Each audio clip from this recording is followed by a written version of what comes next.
Hello, comrades. It's Christopher from Tito's Iron Fist Socialist Laundry in Sarajevo. Of all the ex-Yugoslavia countries, Bosnia is one of the most nostalgic countries for Tito. The main avenue in Sarajevo is still called Marshal Tito Avenue, and when there was a proposal to change it, the citizens of Sarajevo fought back. So what does Tito mean to Bosnia? Well, Tito was a symbol of interethnic solidarity. Just before the siege of Sarajevo began in 1992, there were massive demonstrations on the streets of Sarajevo, and many of the protesters were carrying portraits of Tito. Tito had already died in 1980, but Tito remained a symbol of interethnic brotherhood and unity.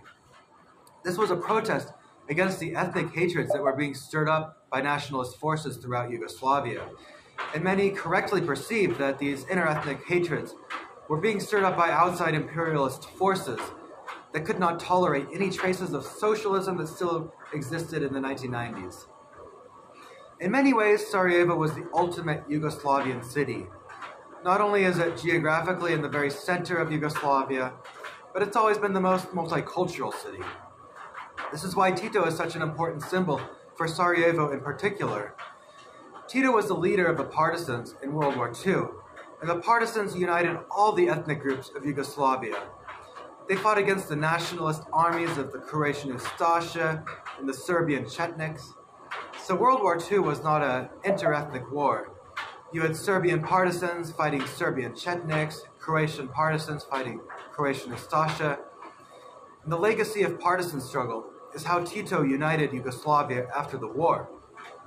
Tito symbolized the unity of all the Yugoslavian peoples against the outside fascist forces. And Tito was a very respected hero. He was a war hero who was himself wounded in battle against the fascists. This is why Yugoslavia was a very secular country, because in the Balkans, religion and nationalism cannot be separated. The only thing that separates a Croat from a Bosnian from a Serb is religion. But Yugoslavia was based on an identity that was above ethnicity.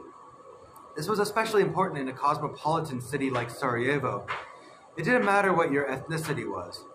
Yugoslavia was a socialist country, and socialists understand that we are workers first. The workers of the world have more in common with each other than with the native bourgeoisie.